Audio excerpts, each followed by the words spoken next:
Good morning, children. Now we have come to the second chapter in botany. The name of that chapter is called Classical Genetics. And the basic genetics, whatever we have studied in 10th standard, Mendelism, all these things also will be discussing. Little bit after that we will be moving the advanced level of genetics. So first we will be having the introductory part. Genetics is the study of how the living things receive common traits. Traits are nothing but the characters from its previous generations.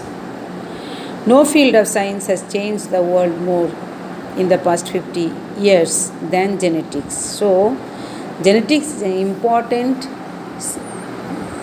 branch of biology which has the so many implementations in agriculture, medicine, and forensic science. So, scientific and technological advances in genetics have changed the agriculture, medicine, and forensic science. Now, what is the real meaning of genetics? Definition: the science of heredity. The branch of biological science which deals with the mechanism of transmission of characters from one generation to the next. Who introduced the term? One more question, that is W. Bateson in 1906. Now there are four major subdisciplines up there. That means genetics in four ways we are explaining. Four different disciplines are there. Transmission genetics or classical genetics. That means transmission of characters or genes from parents to the offsprings.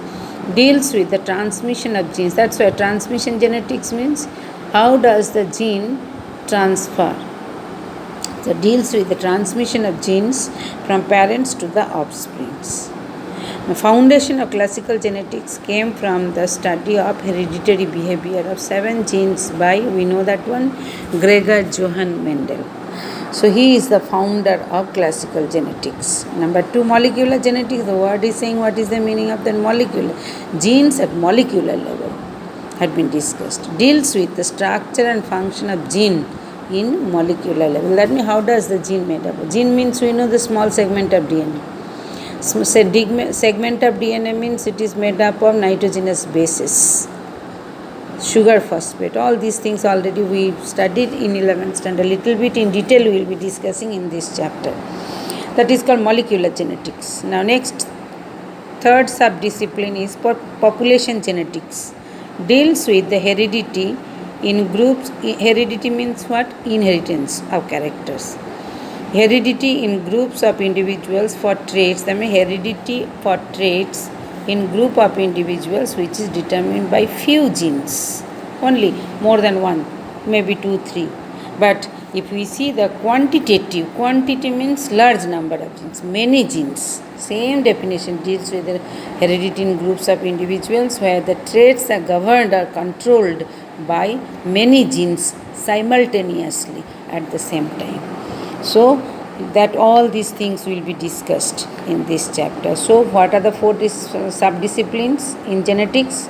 Transmission genetics, it is also called classical genetics, molecular genetics, population genetics, and quantitative genetics. Now next part we are going to discuss about the heredity and variation. Again, just like 10th standard. Genetics often described as a science which deals with the heredity and variation. Heredity, just now we have told, inheritance of characters or transmission of characters from one generation to the next, or it is called parents to the offsprings. Variation is nothing but the changes in genetic character, differences we can see from one generation to the another generation. The organisms belong to the same natural population or species, suppose human being, that shows a difference in the characteristics is called the variation. And variation is of two types. Here, that is the extra variation is of two types: continuous variation and discontinuous variation.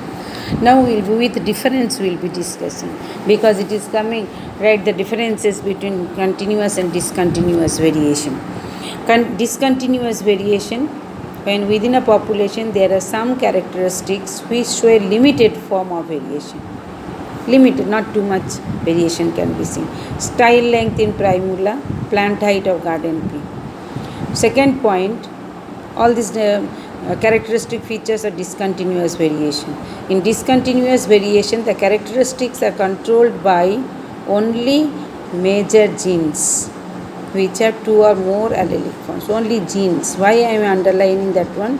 When we will go to the continuous variation, not only genes are responsible, the environment is also responsible. So that is one difference. Third point, these variations are genetically determined by inheritance factors, that means genes. Next point, individuals produced by this variation show differences without any intermediate form between them, and there is no overlap. Intermediate means, suppose tall plant and short dwarf plant, there is no medium height plant is there. Only to extreme characteristic features can be seen produced by these variations, so differences without any intermediate form between them, and there is no overlapping between the two phenotypes. Next one, the phenotypic expression is unaffected by environmental conditions. Environment has no effect in this type of variation. Now next one, this is also called qualitative variation, inheritance. Now if we go to the continuous variation, few common points that will be the 2 marks question you have to write. Here I am discussing that one also, continuous variation. This variation may be due to combining effects of environment and genetical factors. What we have told here, only inheritance factors are responsible for this variation. Environment has no role in this type of variation. So that is one difference. So based on this continuous variation, find out the discontinuous variation differences points. Second point, number 2. In a population, most of the characteristics exhibit shows a complete graduation. That means slowly, tall, from the dwarf, if we start dwarf, medium, tall, gradual characteristic features can be seen from one extreme to the other without any break. Then gradual changes in characteristic features can be seen. That is the second. But discontinuous, what we have told, no intermediate form has been seen. Third point now. The next point is inheritance of phenotype is determined by the combined effects of many genes.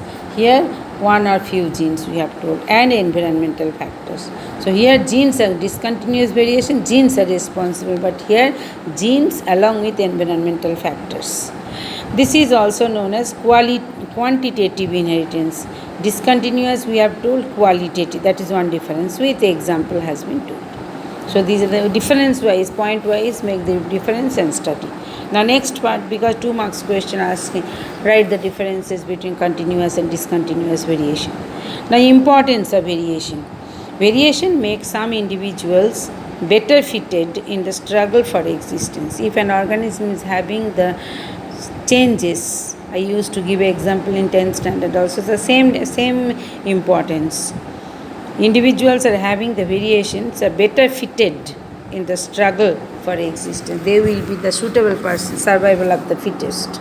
Number 2, they help the individuals to adapt themselves in the changing environment. Second point that also have been discussed. Third point, it provides the genetic material for natural selection. Nature will be selecting those individuals who are having the variation, because they will be considered as the better suited animals or plants in this environment.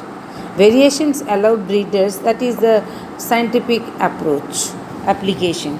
Variations allow breeders to improve better yield, quicker growth, increased resistance and lesser input. Lesser input means fertilizers. And next point, they constitute the raw material for evolution. So variation plays an important role as the raw material for evolution. These are the 5 marks question again, importance of variation. Now next part, Mendelism. Contribution of Mendel to genetics is called the Mendelism. Whatever contribution is there for Mendel in the field of genetics is called the Mendelism. It includes all concepts brought out by Mendel through his original research on plant hybridization. Mendelian